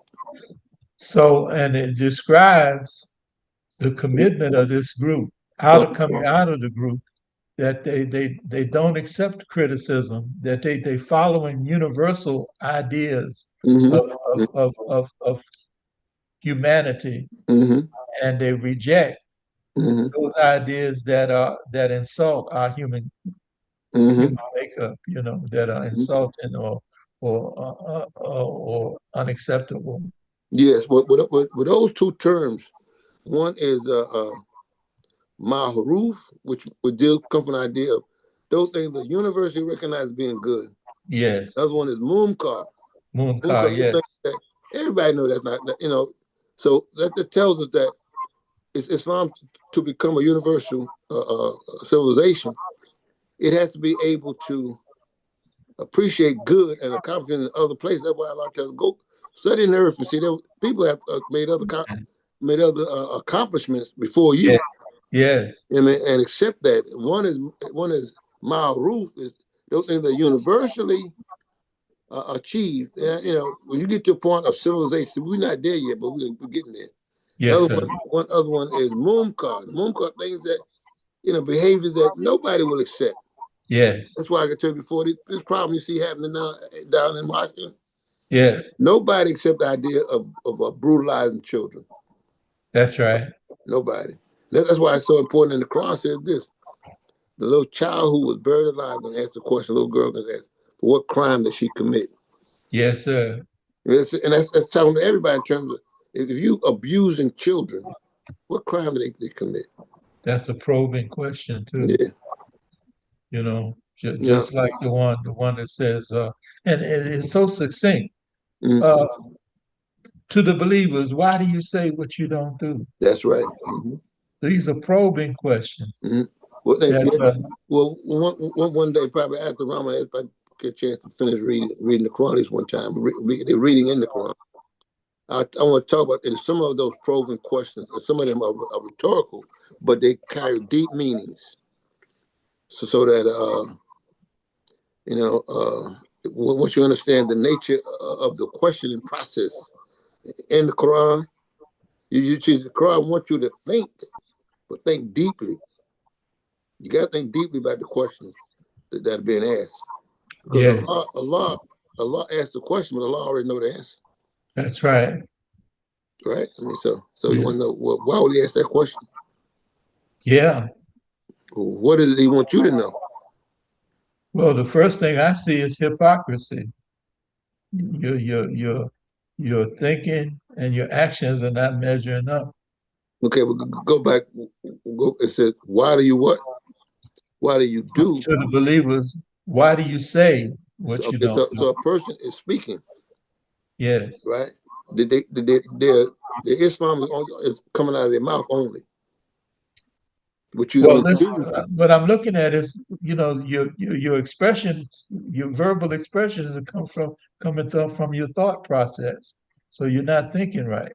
well, there's a saying that says, "Don't say scripture, live scripture." Yeah. And Right. Don't there's say it. another saying, I can show you better than I can tell you. That's right. That's what you want people to live it. If you live in your religion, Yes, then sir. you have to tell me what it says. I got the message from what you're doing. Praise be to Allah. Maybe to Allah. And it's a way of life, dear audience.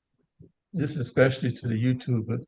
This is not religion proper, organized religion. This is a way of living that It's is given to us. a way of life.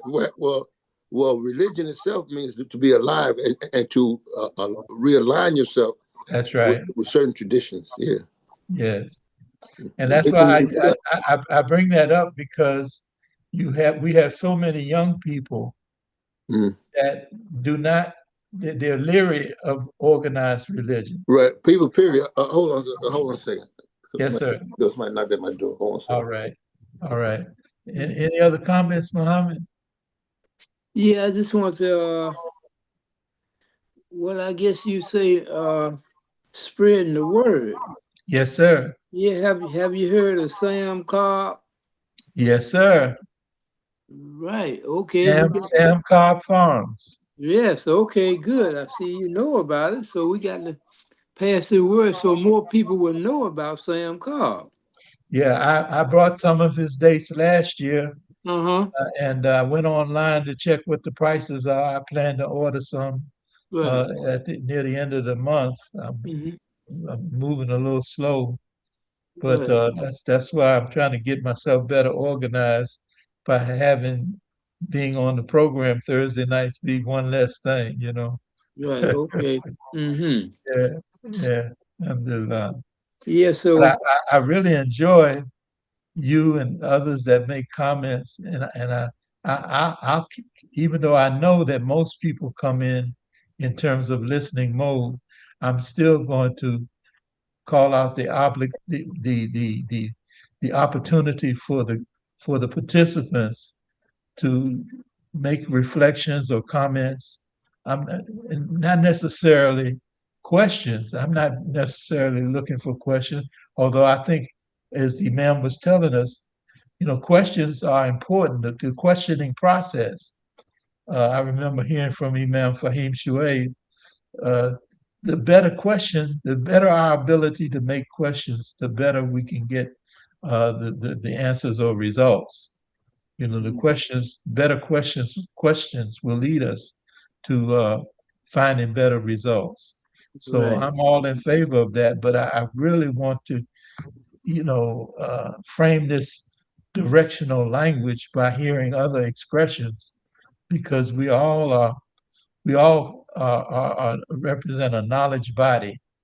We have particular experiences and education, and these things lead to a knowledge body that may shine light in a different way. It's just like we've seen, okay, for instance, my brother, my youngest brother, was able to bring his older brother, the third oldest in our family siblings of five.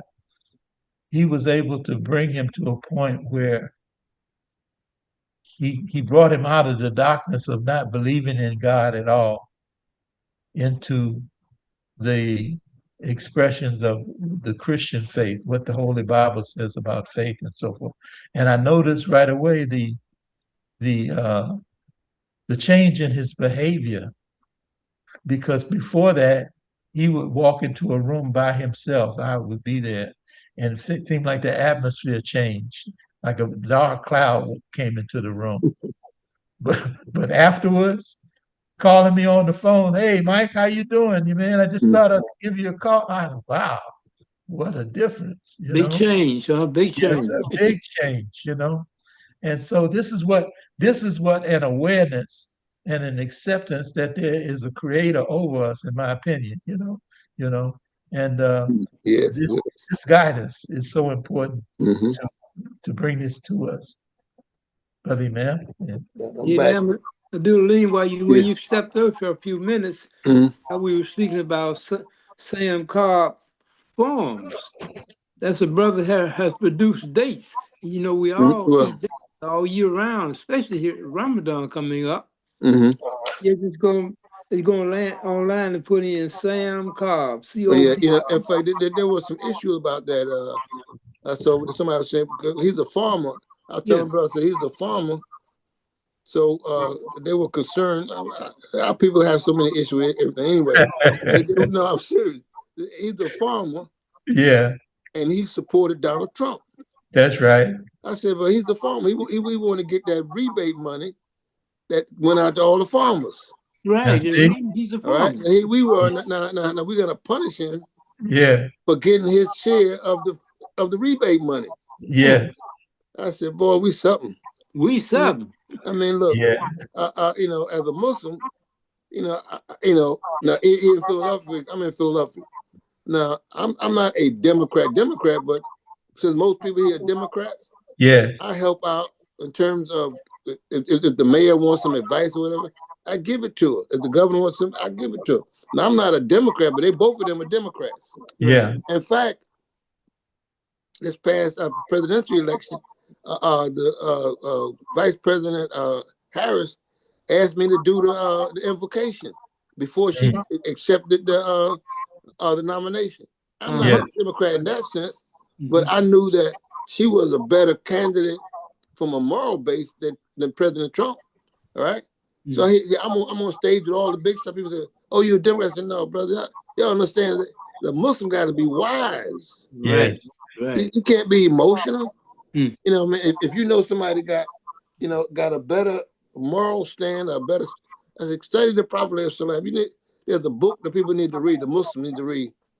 It's called the Strategies of Prophet Muhammad, and then the person's name is uh, uh, Muhammad. What's the name? Not Muhammad. Omar Khayyam Sheikh. Mm. Excellent book to show how the Prophet form alliances Right. he even did alliances with pagans, That's right. right? I said, here we got we got a teaspoon of knowledge, and we're gonna be sitting judging jurists. Now, understand what he is a farmer, and they wasn't making no money because of the tariffs. So the president set up all the people who supported him got a little hit. He said, "Yeah, Yeah, I'm with you." yeah, Made yeah. sense. He That's tried to business. survive. That's business. Huh? Yeah. We've got Moto G Pure with wants to come into the conversation. Okay, yes, okay. Welcome. Unmute yourself. Moto G Pure. Welcome. Assalamu alaikum. Alaikum assalam. State your name. Brother, Brother Jamaldeen Bilal. Greetings, Welcome. everyone. Yes, calling from New York City. Brother Imam Muhammad, Yes. you spoke earlier about Malcolm X, the late Malcolm X. May Allah be pleased with him. And you mentioned the 21st of February, Mm-hmm. the day he returned to Allah. Mm-hmm. And, I lived in Harlem during that time. I was about 4 years old. Oh, okay, okay. I was a little older than that. Actually, where you lived at? Probably around 124th. I think And we what? actually lived the same block that they had the warehouse, the Nation of Okay. Islam. The fish warehouse. Where the fish warehouse? You live between Lenox and 7th, I believe. Seventh Ave. Yeah, Seventh. Yeah, yeah. Yes. But anyway, I just wanted to know the sense or the feeling of Harlem, or the feeling of those times, Mm. and during Malcolm's life, while he was still living, while he Mm-hmm. was still active. And then I guess too, when the changes happen, disagreements and things like that. What impressions could you give of those times during that time? Well, okay, that's a good question. Did you ever hear the speech by Ozzie Davis, our Black Prince? Yes, when he did the monologue or the The monologue, obituary. yeah. Yeah, That yeah. was it. Because what happened was, see, Malcolm used to do a lot of Minister Malcolm. Excuse me, may Allah forgive me, sin granted paradise. He used to do a lot of his street corner preaching right there off of 7th Avenue and 125th. Hotel Right. Teresa right there on that corner. And so he had a large following, because I think I was about 13 or 14 then. I think all of us was like, we were, I gotta put it, we were more impressed with, we were more impressed with Malcolm, Minister Malcolm, than we were with the rest of the Nation of Islam. Because Malcolm, he like anything, a lot of people realize that to do effective dawah, you got to connect with people. You can't be, holier than thou. You got to go out. Malcolm would talk to us, even as young guys, right? And even though it's like some of us, we were planning on joining the nation. But what happened when that happened, people kind of backed off, because Malcolm had a greater connection with us than a Nation of Islam and Allah Muhammad. And so in that time, unlike other cities, by the fact that he was known in the neighborhood, and him and a brother Aida Kenyatta and a couple other people who were known on the street, so to speak. It's Charles Kenyatta. Charles, yeah, Charles, that was his first name. Is Charles. They, we were learning about Black nationalism back then. All right. So what happened when he got? I remember it was a Sunday. I remember just it was like a shock, because even though it's interesting, that's why I knew that. Let me say this: years later, we found out what all of us thought. The nation had such a strong brotherhood that people, in Manhattan, in Harlem, no one there really believed that the Muslims killed him. And come back later, years later, the Muslims who did do the shooting come to find out were brothers out of Newark. I think they had a report on that. But Malcolm had formed the people that, we had a sense of brotherhood that I find hard to find any place else I've been. And the closest I finally is where I ended up being here down in New York. I mean, down in Philadelphia, because there is like you just said about ride or die. Yeah, yes. That's how it was. You had people who, we weren't no gangsters like other cities. We were more socially conscious. Malcolm helped us to be socially conscious. We wasn't no selling drugs to our people and talking about Islam, and no, we didn't do that. We were for real. Mm-hmm. Yeah, Yes, sir. yeah. So I appreciate that question too, brother. Because I'm be talking about that, inshallah, on Sunday when I'm gonna do a Ramadan session at the masjid. But a lot of our young people say them say this. They don't realize that to fully understand Malcolm, Minister Malcolm, you have to also understand the Honorable Elijah Muhammad. Yes. And what, see, a lot of people don't realize that in 1969, check this out,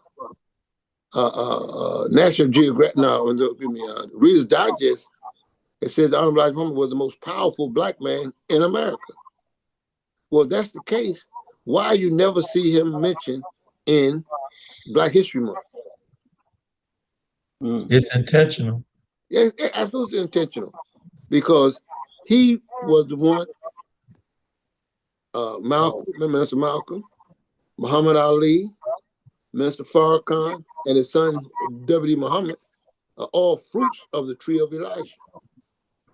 Right.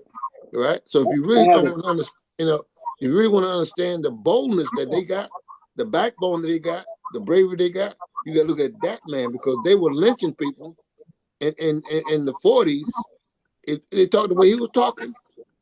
So yeah, so I'm in order for us to get the fullness of our evolutionary language and get the undeviated, you can't leave out the Honorable Elijah Muhammad. You have to put him in that progression. You got to put him in, because Malcolm, I mean, that hurt all of us.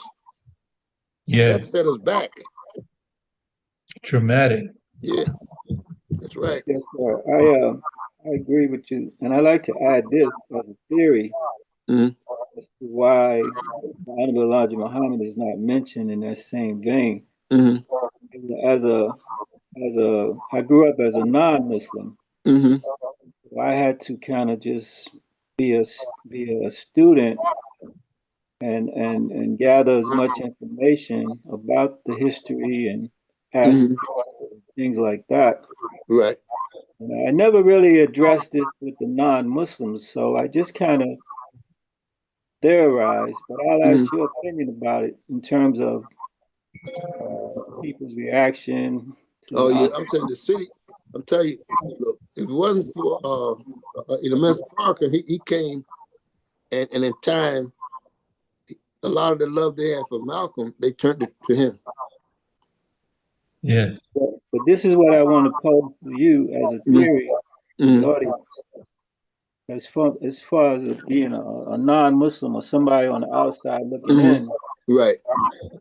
a sense that I got was that within the nation, they kind of killed their own, and very little in history has been shown that I know of anyway, Mm-hmm. where someone on the magnitude of Elijah was kind of killed by their own.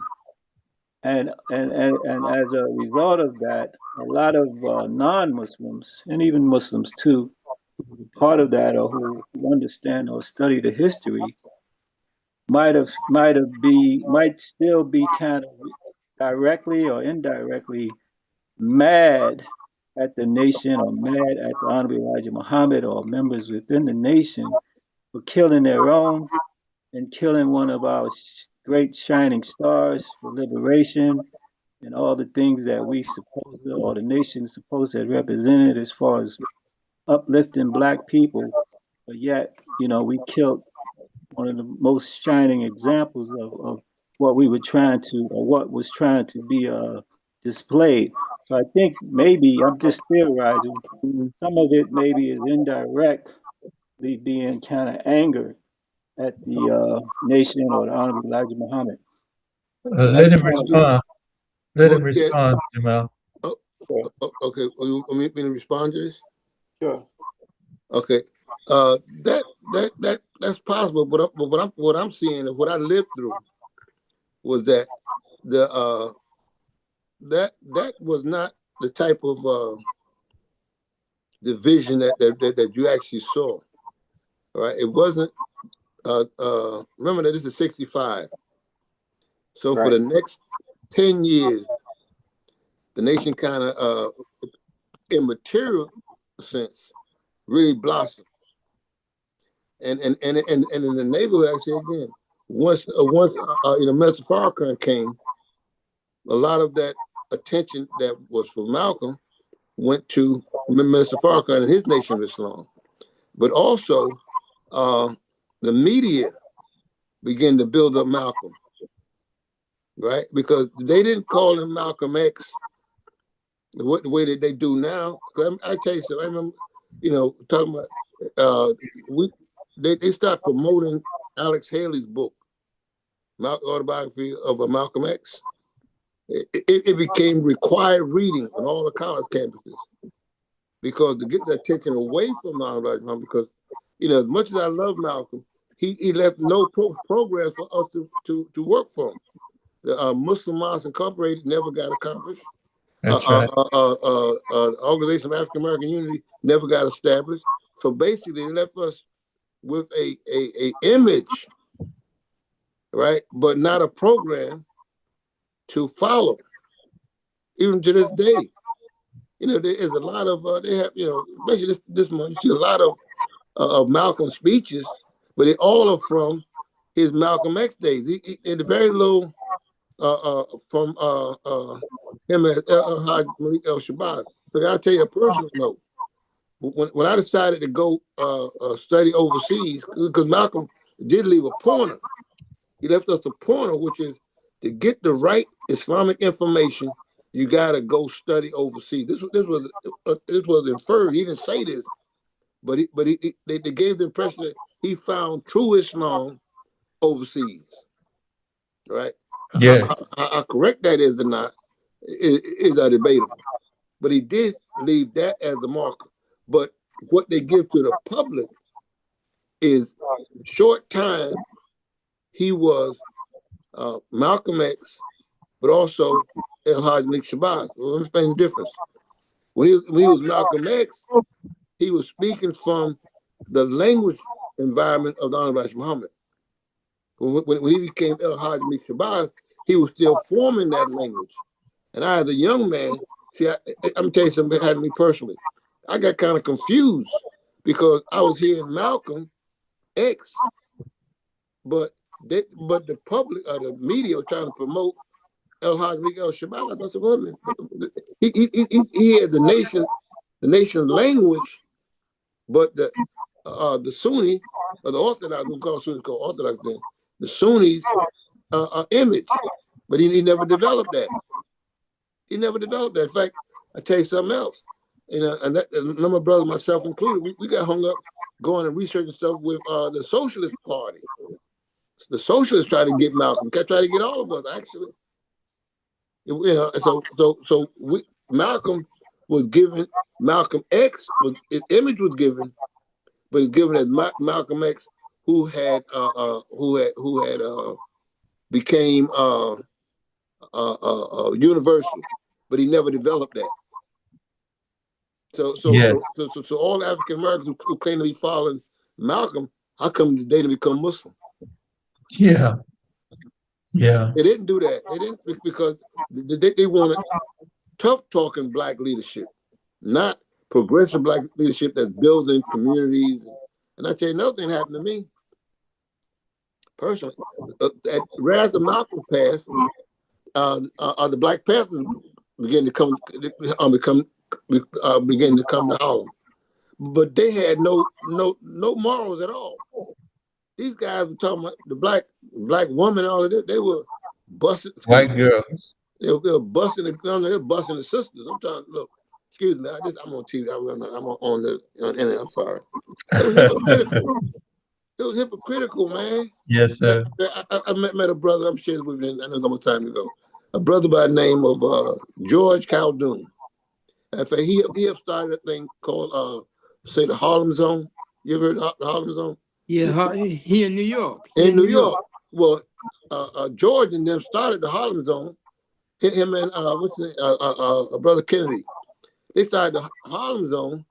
Once we got out of college, George stayed with that for a while with the Nation of Islam teaching, and eventually he went with Kennedy's first name. Kennedy's first name. Anyway, they went, but after they realized that in order for the Harlem Zone, Harlem Zone to work, they had to get financing from Wall Street. African Americans did not finance that. So my point of y'all was that the whole idea of do for self, accept your own, reclaim your own, all that from Elijah Muhammad. Yeah, there's a lot that that one of the practices of the shaitan is to change the language and the perception, Mm-hmm. and the reason why the Honorable Elijah Muhammad is not uh, broadcast in the history, in my opinion, is that according to his son, Elijah Muhammad had a language environment that made so-called Negroes productive and working together. Mm-hmm. And Imam said that that nation of Islam that was led by Elijah Muhammad is going to be studied That's because right. because of how the language environment was structured.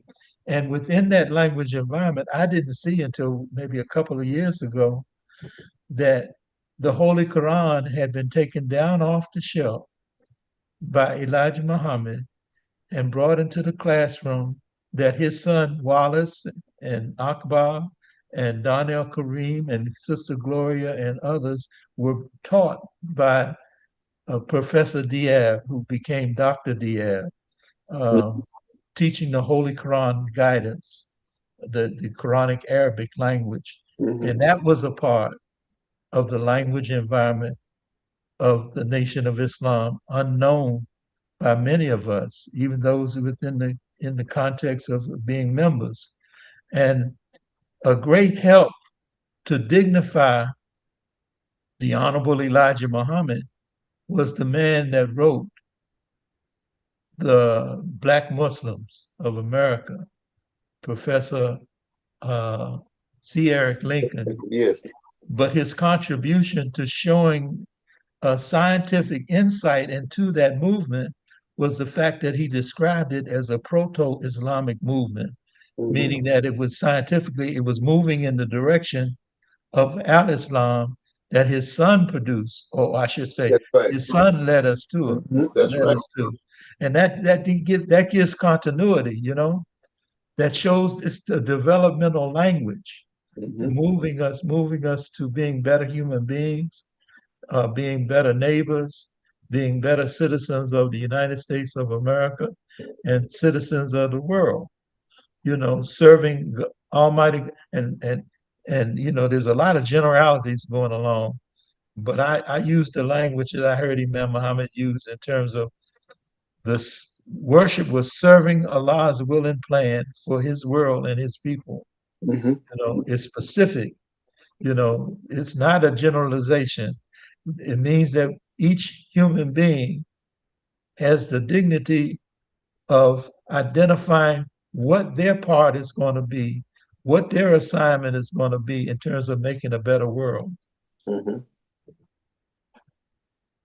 So we've Yeah. come to the end of the road. Again, I'm Well, going to announce that I won't be personally hosting Not Just Talk. We may share some The past passion. Okay. programming, and we want to thank Imam Muhammad Abdul Alim, and we hope to work with him sometime after Ramadan in having a series of presentations. because of the way you clearly present things. Like my brother Kareem Hamid says, you give flat-footed explanations, Imam. Praise be to Allah. I'm hoping, inshallah, I'm glad you mentioned that because I think the question the brother brought up was very critical. I think we need to give more time and attention to it.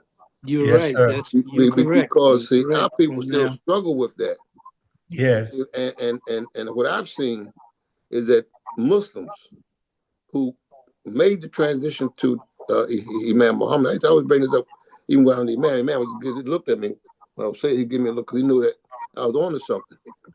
If you really believe in somebody and you can't just drop them and pick up something different. That's right. In order to give honest reflection on what had happened, you got, it takes time for you to unravel your own belief system and start a new one. Yes. All right.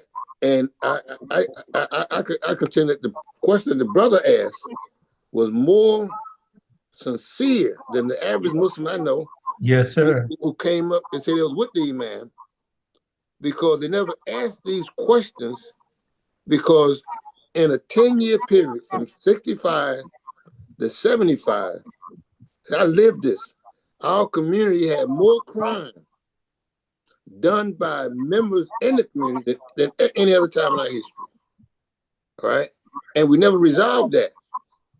And then when the Imam came into office, a lot of things he had to deal with was the criminal element. Yes, sir. Right. I believe that a lot of those criminal elements just went underground. That's right. Because a lot of the programs and ideas that the Imam articulated never got accomplished. That's right. If you say you with something, you with it 100%. See, there's nothing wrong with questioning the new language. That doesn't mean you don't believe in it. You do like Abraham, show me how you read the day. That's right. That's right. Right. So my point was that, because well, like I said, we just need to talk about it, because I see a lot of believers, the trauma of the passing of the Honorable Muhammad is also resonated in the passing of Minister Malcolm X.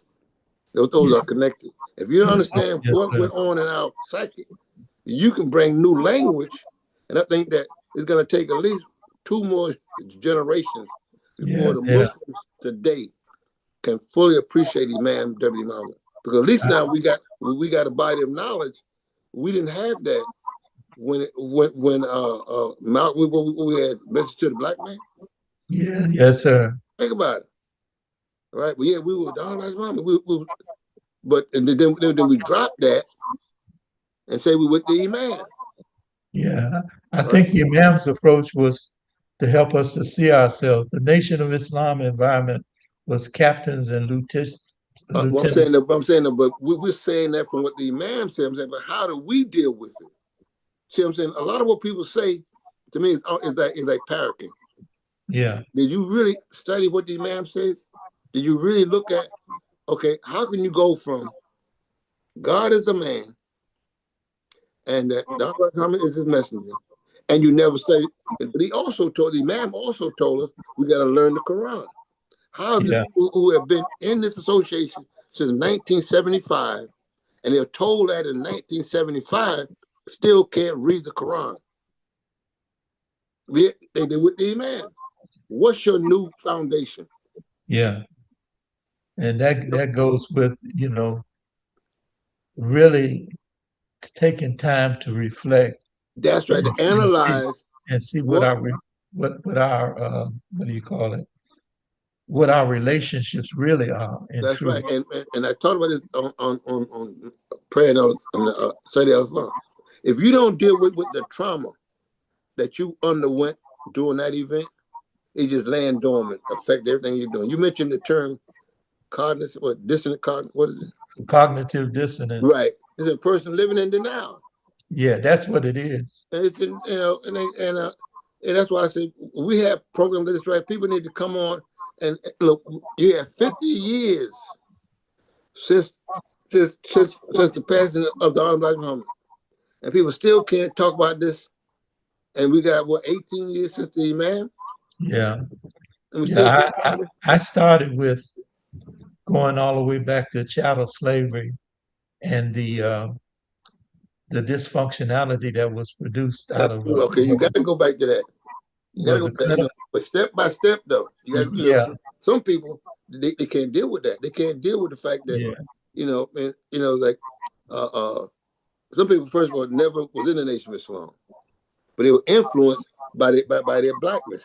That's right. So some people never really appreciated the Imam, but it's comfortable now talking about the language of the Imam. Yes. All right, but where was the language of the Imam taking us? Where should we be at now? The application of it. Right, that's right. That's what I'm talking about.